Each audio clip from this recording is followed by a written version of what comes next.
Hey everybody, it's Danny Schur, composer, producer, co-writer of the Stan Movie Musical. Welcome to Musical Mondays. Today's episode, Ask the Cast.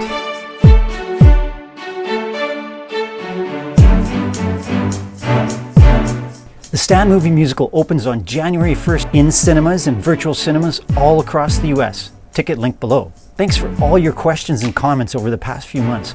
We've gathered in Hollywood, Atlanta, and Winnipeg, Canada. We're going to answer some of those questions right now. Let's do it. I'm here with Lisa Bell and Gabriel Daniels, and we're here in Winnipeg, Canada, home of the 1919 general strike.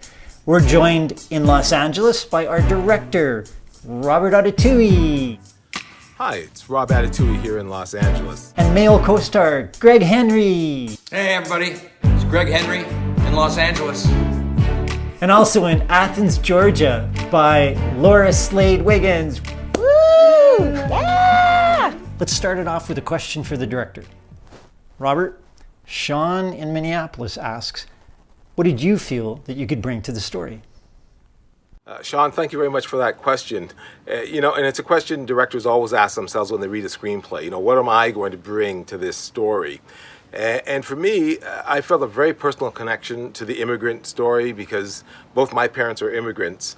And I felt that connection in the father-son story that, I could relate to it because I had those same struggles with my dad, me being a first generation. And so, as a filmmaker, you try to draw on your own personal experience and hope that it comes across on the screen with a truthfulness, as well as the story of the strike itself. I grew up in a mining town, and we had a strike that lasted almost a year.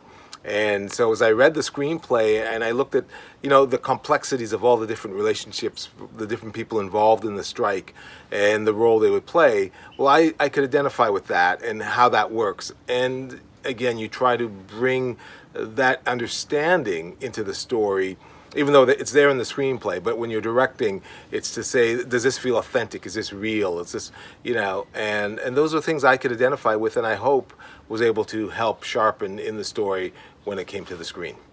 And now a question for Greg Henry in Los Angeles.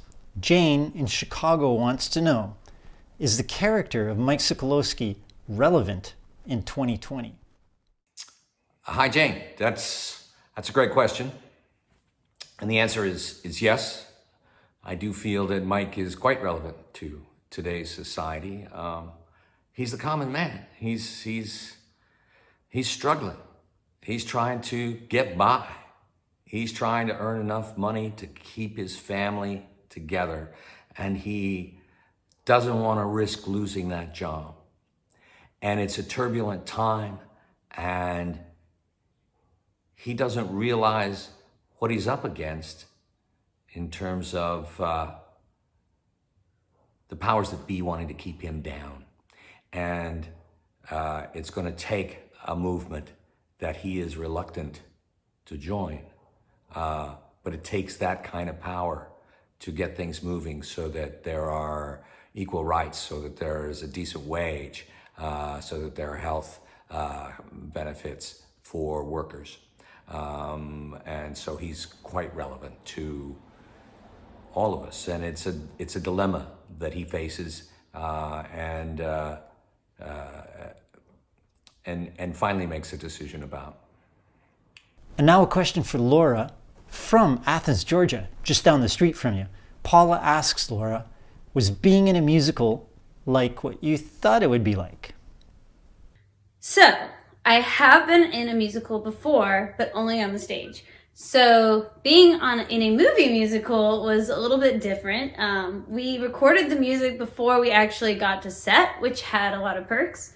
At the same time, you're not on stage, so you have to kind of plan your shots because you're not going to be able to do this and have the energy of the crowd.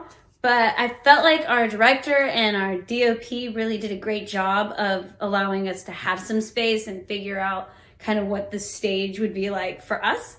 We had a great time. It was a lot of work, but I feel like we had all of freaking Winnipeg, and everybody just poured their heart and soul into it, and it was so great to be a part of it. Thanks. And now our next question is from Los Angeles.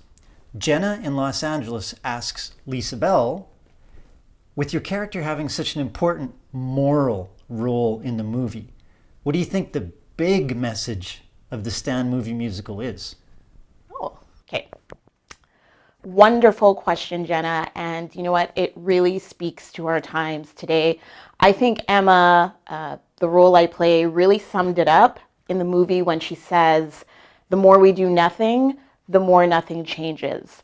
There really is strength in speaking up and strength in unifying and coming together to initiate change. I think that's where we're really going to see the biggest impact, and that's really been shown throughout history time and time again. So thank you for your question.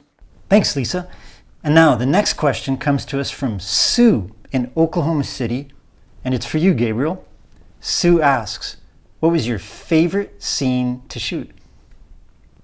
Would have to be hands down the scene in the alley that my character is doing with Davey, played by Ryan Ash, super great guy, who's nothing like Davey, just so you know.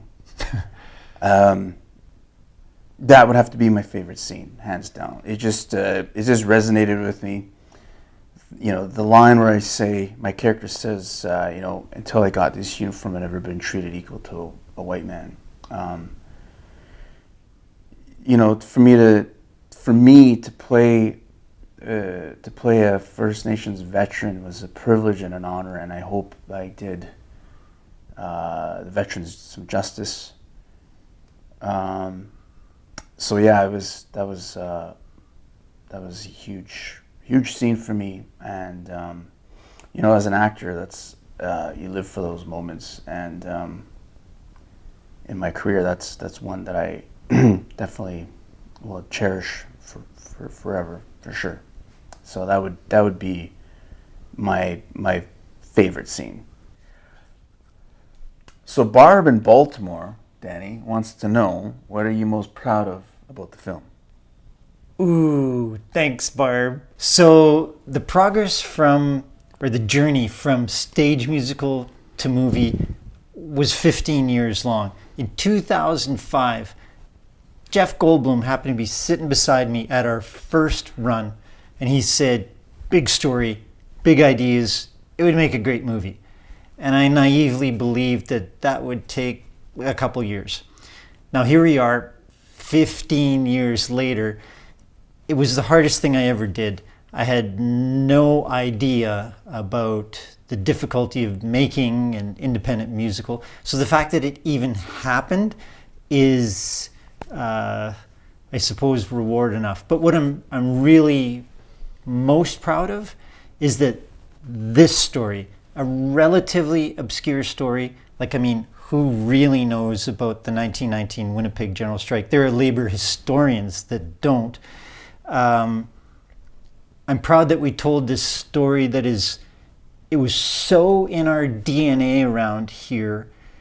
But what Robert taught me was that our story was bigger than I even knew, and that it didn't need to be just about my tribe of the Ukrainians and the Jews, but there was this bigger story that involved Indigenous people and the Black community that had something to say about today. So I'm glad and proud that we took this story from 100 years ago and made it relevant to today. That's my most proud achievement.